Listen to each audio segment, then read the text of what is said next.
this legacy maker concept, um, this has been something that's been in my head for, man, a couple decades. And it really became prevalent when, like I got some really super, what I call mad scientists, like super talented folks in our manufacturing team.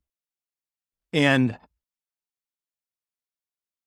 we just keep seeing the super talents leave the industry over the years. And all of this, super knowledge is just dissipating. It's just going away with these folks. I'm a tool builder and I want to build tools that have a very systemized, repeatable approach, and or reuse of the material, right? So like if we had created this amazing content, how do we get it out of the thing that it's sitting in and into the new people? How do we take all that unbelievable knowledge, right? That wisdom out of these really smart people and package it up in such a way that we could get it to the new people coming into the industry and save them tremendous amounts of time, right? That big, super steep learning curve, which obviously for the individual and the businesses, will save them tremendous amounts of money.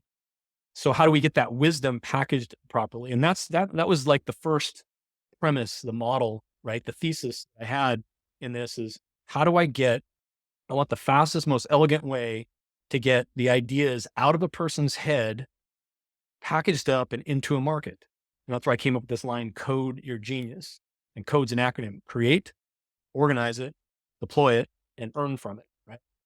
And there's lots of other language we could put around that. But the idea was simply, the thesis was simply, uh, we need to get that deep understanding of a subject packaged up in the right way, and ideally in multiple modalities, not just the written word, because people like me like to watch videos and listen to audio.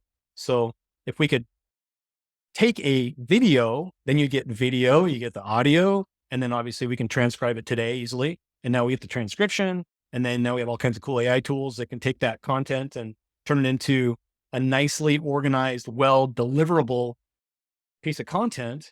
That's always been the dream. And today we've built a tool that does that, and we call it Legacy Maker.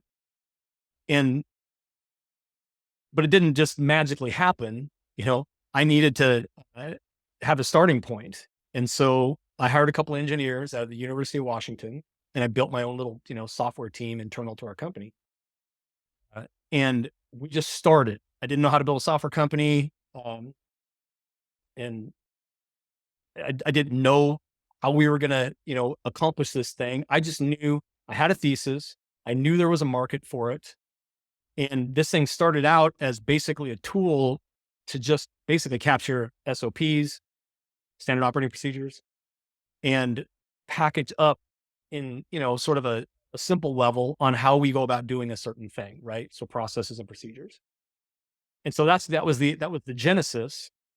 But at the time, I was also trying to write a book, and I've been trying for 15 years before that, and had very little success because my brain operates in solving problems and in flow state. So I'm not a person that can just sit down and type my thoughts out at a computer.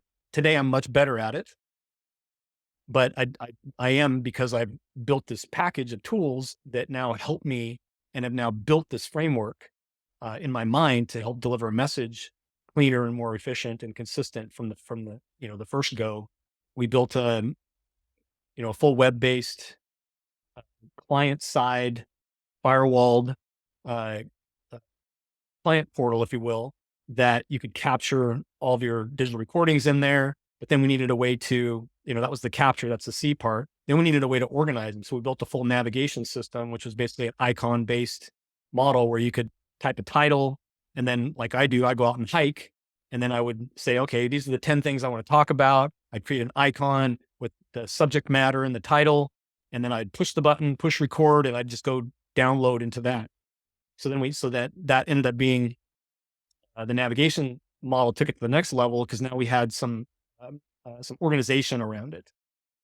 The next piece was the deployable side, which we needed, or distribution or deploy.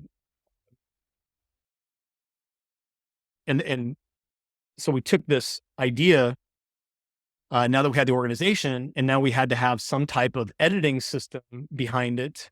And so we basically, I would digital record, go into the cloud.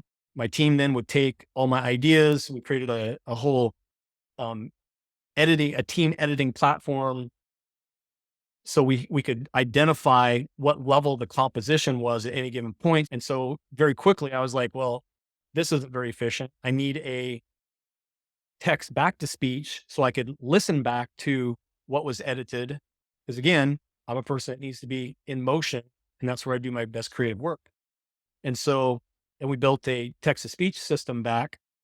Um, and of course, we needed the editing tools as well. We now have this, full package of digital recorder, transcription, um, editing, imagery, titling, and then text back to speech.